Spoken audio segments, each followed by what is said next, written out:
It's time.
All right. Hello and welcome, everyone. Thank you all so much for joining us today. Today's webinar is all about using the tech you have access to acquire, convert, and retain donors. Let's get started.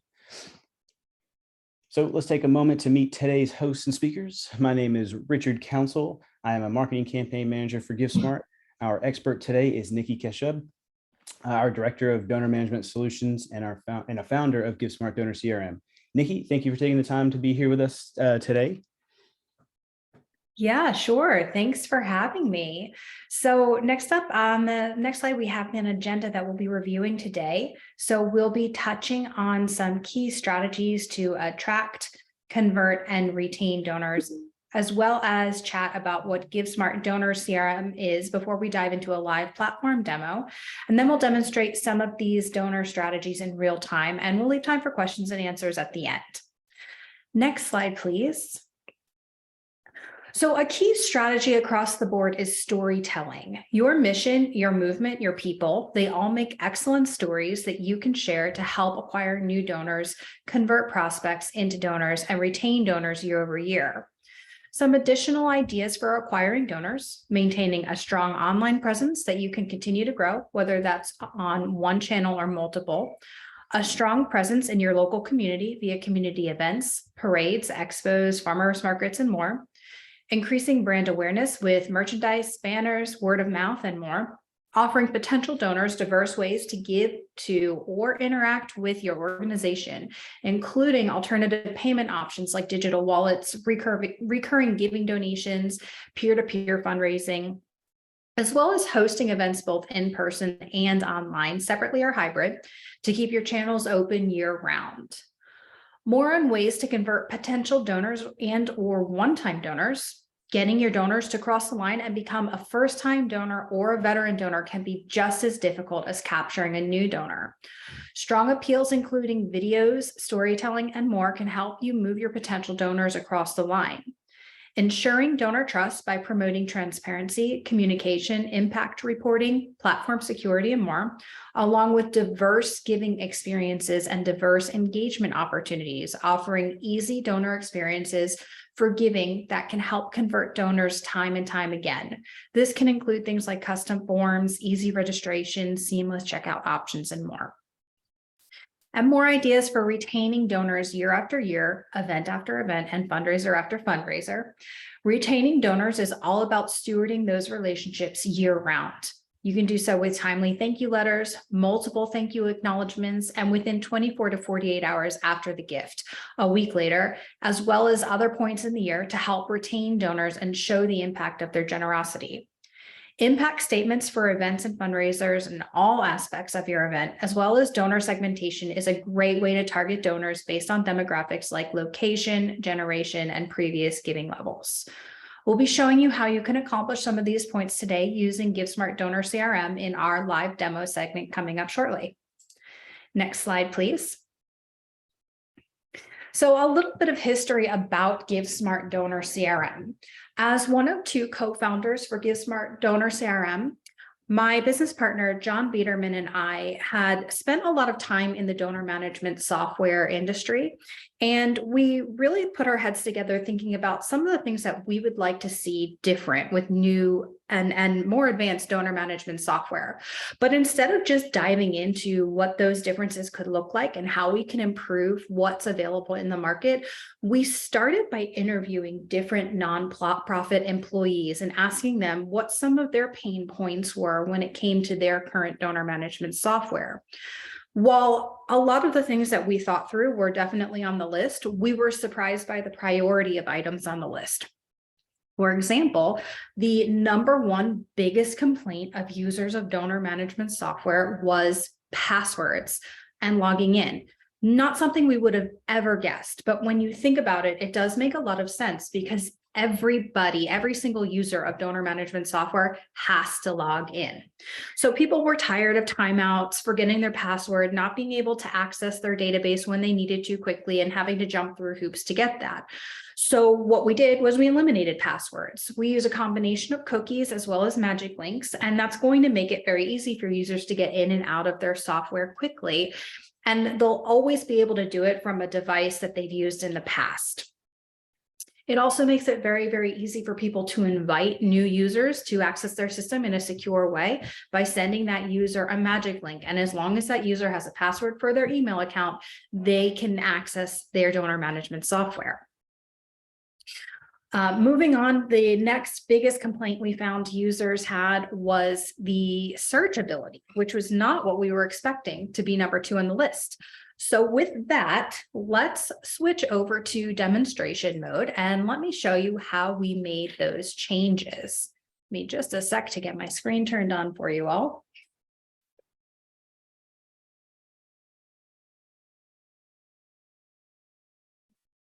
All right, Richard, can you confirm that my screen is sharing correctly? Looks good. Thank you. Awesome. So when you log into your donor CRM, the first thing you'll see is your dashboard. On the dashboard, you'll have some key metrics, including how much money you've raised and your key statistics as recommended by the AFP-FEP, or the Association of Fundraising Professionals Fundraising Effectiveness Project. At this point in the demo, I'm going to ask everybody to participate in a quick poll. How many of you are aware of what your donor retention rate is? And I'll give everybody just a moment to choose their own range. So it looks like the bulk of responders, wow, there's a lot of you guys responding quickly. The bulk of responders are not sure of what the current retention rate is, which was my guess what the answer was going to be. So you're not alone if you don't know what your donor retention rate is. The next biggest is between 40 and 60%, which is right where it should be. So the industry average donor retention rate hovers between 40 and 42%. Now, when you log in, you'll be able to tell right away what your donor retention rate is. But more importantly, you can also see your donor annual revenue retention rate. So this example here is very indicative of our current climate here. We can see we've retained fewer donors than what we had last year. So not everybody who gave last year has given this year, but the people who did give, who we did retain, are giving larger amounts, which is typically what happens when we are in the current economic state where we are today. Scrolling on down the list, you'll see your most recent donors, your activities, which will be unique to you as a user. If you'd like to see other users' activities, you can do so in the activities section, but these will just be your items, and you can always attach these to your favorite calendar app. Your yearly comparison, as well as a donor heat map. Now back up to the top of the screen, I'm going to show off what I mentioned before was that search bar. One of the things that we decided to really invest in when we built this donor management software. People were very upset with their ability to search within their existing donor management softwares, not the GiveSmart one, but what people would complain about was not being able to find the people that they were looking for, or accidentally adding duplicates, or duplicates coming through that are coming from different sources like online forums. So we thought, how can we adjust this? How can we make it better? So we do have a little bit of AI in here. So the search will show you results based on how you as a user have a tendency to search. It also keeps your most recently searched for people right at the top of the list, so you can easily jump down and get into those records if you need to. And if you needed to add a new contact, you could do so right here. But for now, if I were to search for Harry Potter and butcher his name, he'll still come up. If I wasn't sure if I wanted the record that was for Harry or Ginny, and I did a search for Ginny, they both still come up. If I was searching for all of the teachers at Hogwarts, I could just start typing in Hogwarts, and anyone who's associated with Hogwarts shows up. For those of you who are true Harry Potter fans, the system is so smart. I can do a search for Voldemort and Tom Riddle comes up. So it is a very smart search. It's also very convenient because you're not locked into searching for people. You can also search for gifts. So let's say somebody sends you a check first thing in the morning, you're entering that $5,000 gift, you step away from your computer, have lunch, and in the afternoon, you think to yourself, shoot, who was that person that donated $5,000 this morning? All I need to do is type in 5,000, and in chronological order, or in reverse chronological order, I can see the most recent gifts of $5,000 or that fall under that category right at the top of the list. So let's pop on into Harry's record here, and we'll touch on this.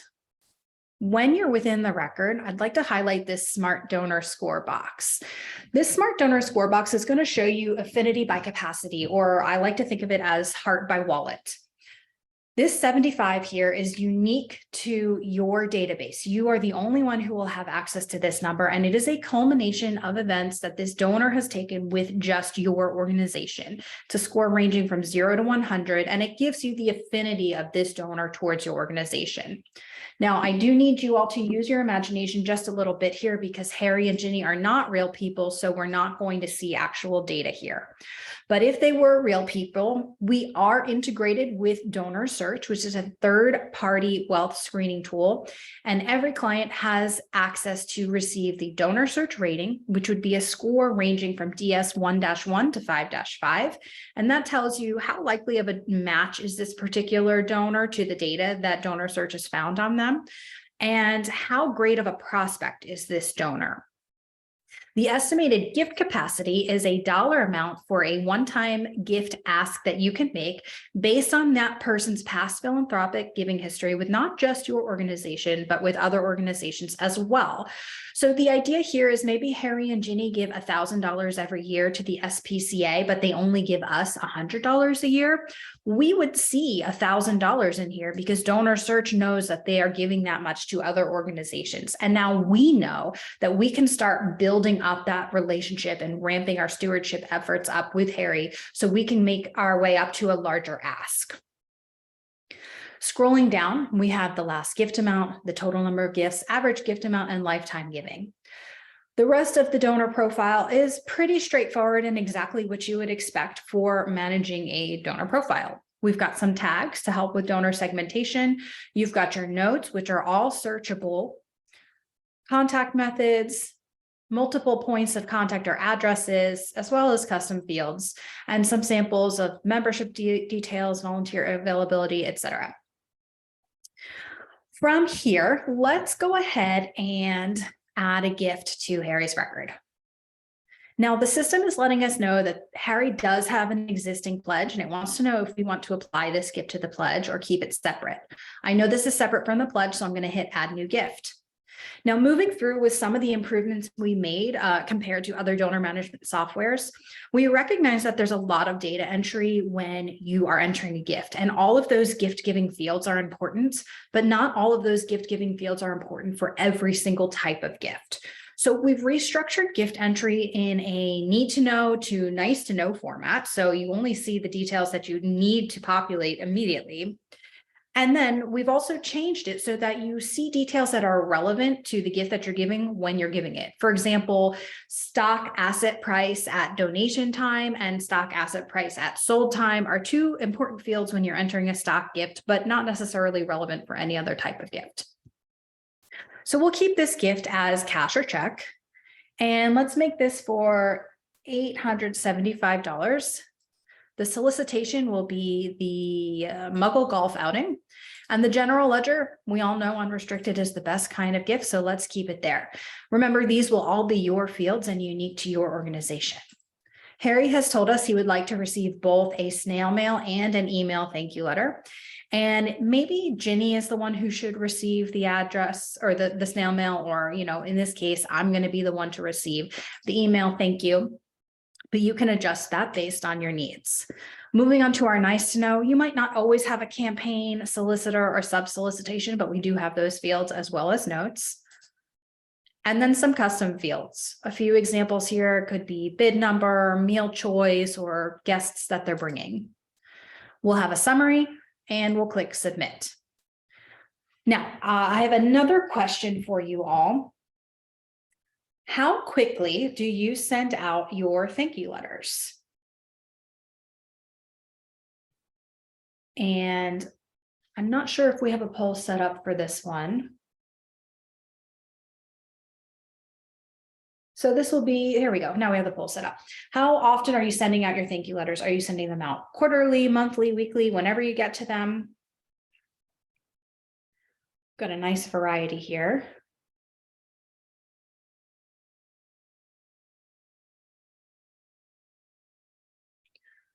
Wonderful. So I'm happy to see the bulk of answers falls under the weekly category.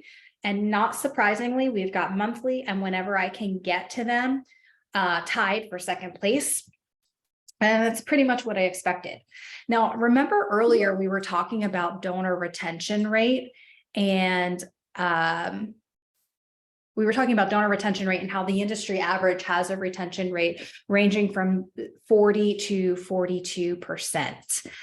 Donors who are thanked the same day the gift is received have a donor retention rate of 60.9%. So that basically means, let's put this into round numbers. If you have an average annual donation amount per donor of $1,000 and a 40% retention rate, that means the lifetime total value of each average $1,000 per year donor is $1,667. Now, if your retention rate was 60%, that would mean the same average $1,000 per year donor has a lifetime total value of $2,500. So just by sending out your thank you letters the same day the gift is received, you can greatly increase the amount of money and the stickiness of your donors. Looks like we have a question coming in, and just a heads up to everyone, and apologies if this is a distraction for you all. My screen is lagging just a little bit, so your questions and your polls are coming up a little bit longer than I anticipate. So give me just a moment here to check in on questions. If you receive a gift, do you need to always enter it, or does it go into the system automatically? This is a great question. So you can actually do it in different ways, depending on how the gift is coming to you. So if the gift was coming to you through an online form, it would come into the system automatically if you were using one of the Donor CRM online forms or the Fundraise online form. If somebody was sending you a check or talking to you over the phone and giving you a credit card, you could manually enter it into the system. So you do have both options. The other question we have is, can we enter gifts by batch instead of individually? Well, we don't have a traditional batch entry method. We do have a gift import screen. So if you have a CSV file of all of your gifts, you could feed them all in at one time.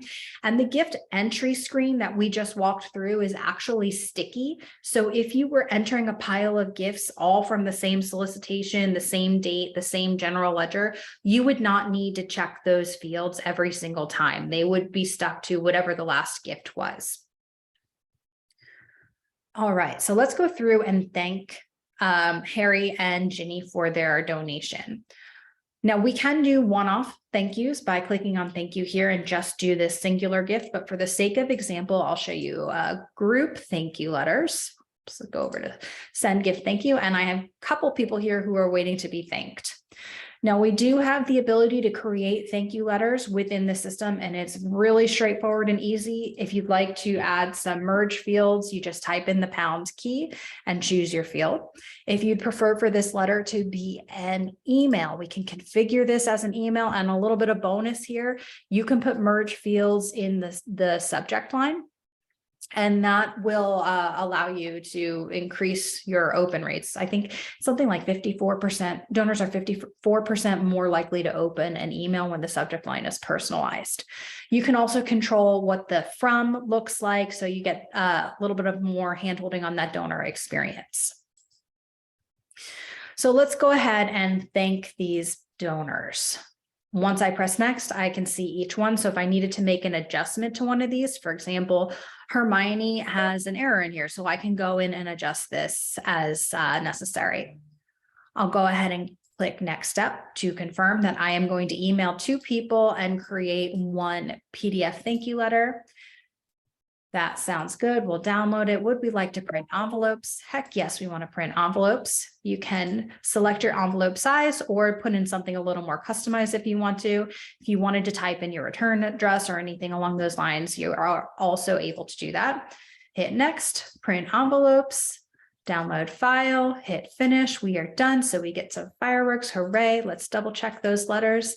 And we've got a thank you letter to Harry and Ginny, as well as the envelope right there ready to go. Now, one thing that I'd like to highlight, we talked earlier about storytelling.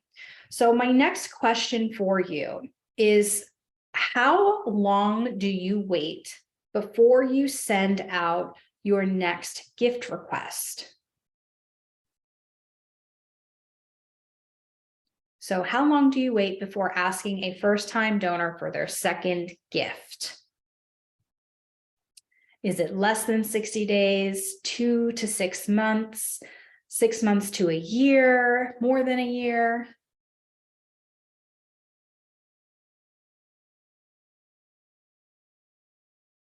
Excellent. So we've got a nice mix here. It looks like the bulk of you are asking sometime between 2 and 6 months.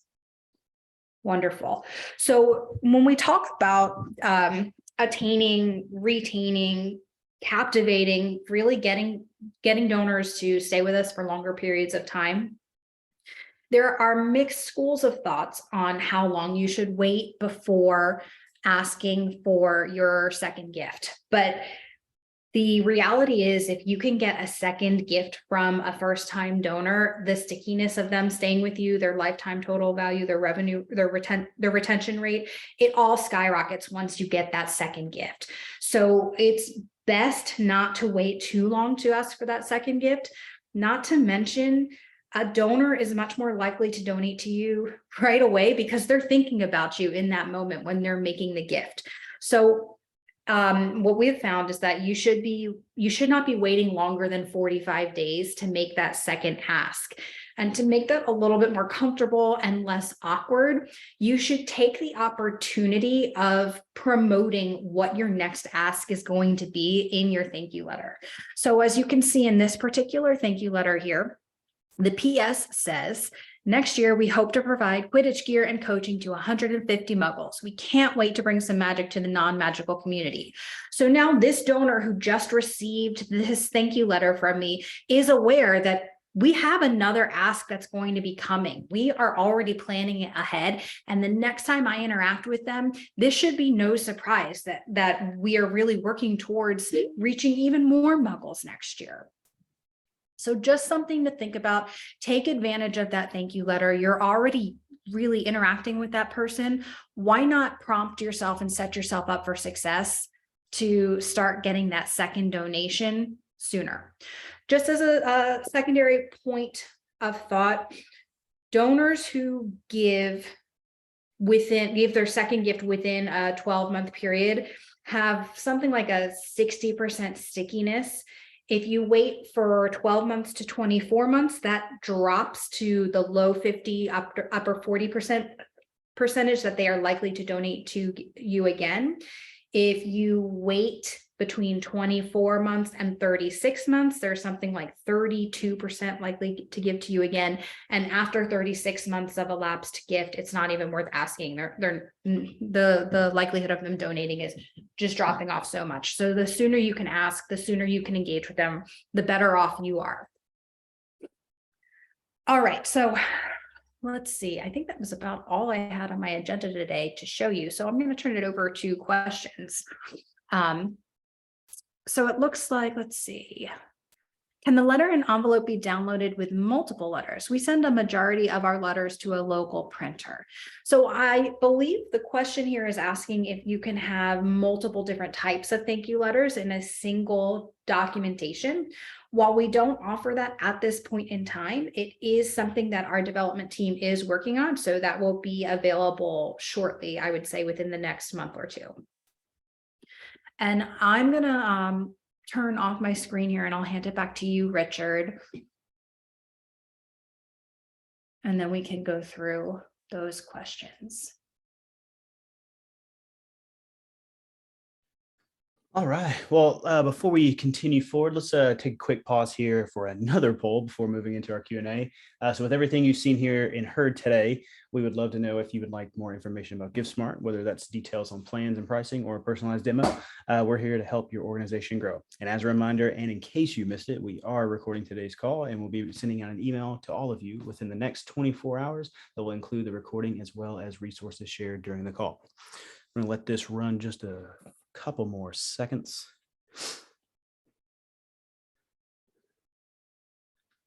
All right.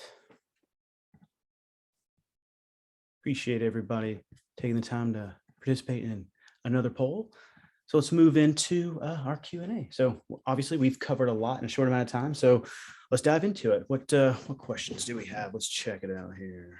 Do we have any more that came in? Just a second.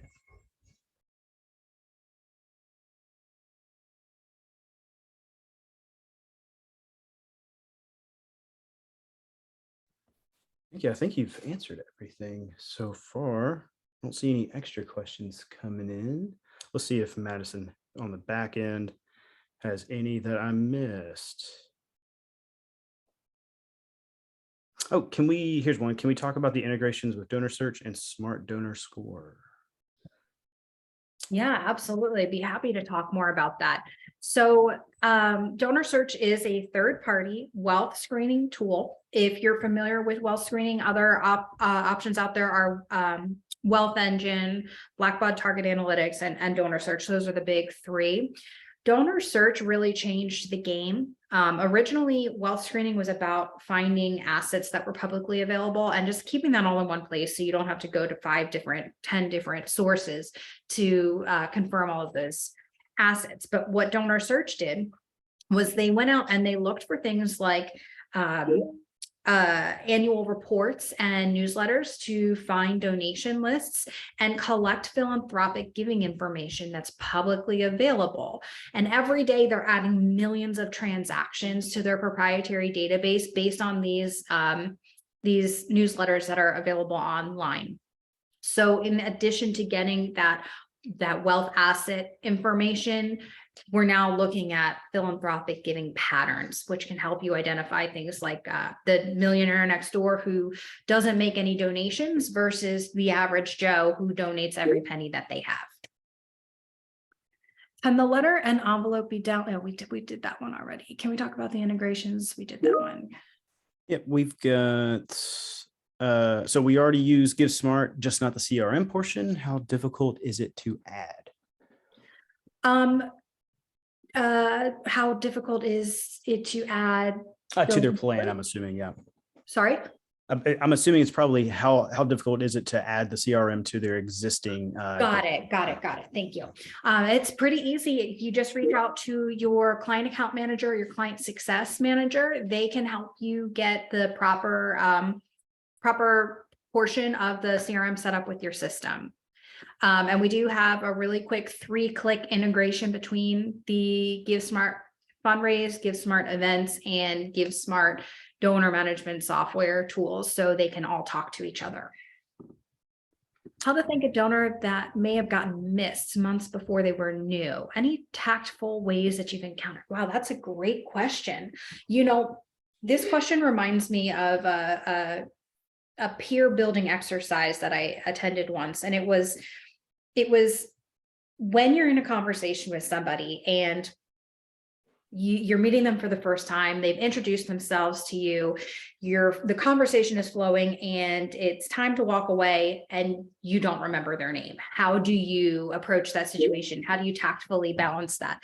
And this question really does remind me of that, because it really is all about relationship building. And I think it's more important of how you say something versus what you say. So if something has been forgotten, I'm a big believer in going the extra mile, reaching out, picking up the phone and calling them and making sure that that donor feels really special, even though something slipped through the cracks. We're all human. Things can slip through the cracks all the time, but taking that extra time to make sure that that donor knows that they are appreciated will go a very long way. And I lost where I was on the question list. Do we have any others? No, that was the last one. Oh no. Great. Wow. This was great. Thanks for coming, guys. Yeah, awesome. Thanks everybody for coming. Let's see here. I don't know if anybody can hear that, but I have I see another question here. Oh, is there another one coming in? Yes, wealth screening component pricing. Yes. We include complimentary the Smart Donor Score, the donor search rating, and the estimated gift capacity. That is a part of the donor CRM package. If you would like additional wealth screening details, you can purchase them directly through Donor Search. That's something that our team can help get you connected with. And I do believe we get discounted pricing. So you definitely want to reach out to your account manager to get more information on that pricing. Also, does the CRM track all donations given through your events as well, or just through forms donated? It does track all donations given through events as long as you're pulling that data through that 3-click integration process, but all of the giving information can go into Donor CRM regardless of where it's coming from.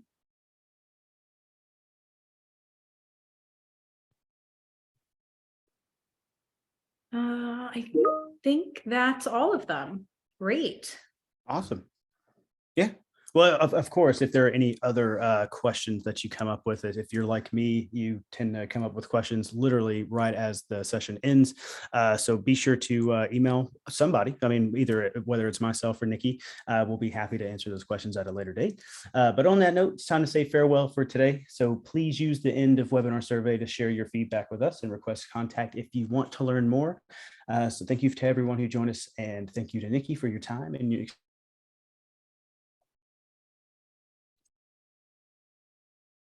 Oh, sounds like you cut off a little bit. Thank you, Nikki, for your time and your expertise. And we will go ahead and end today's session. Thank you, everyone, for joining.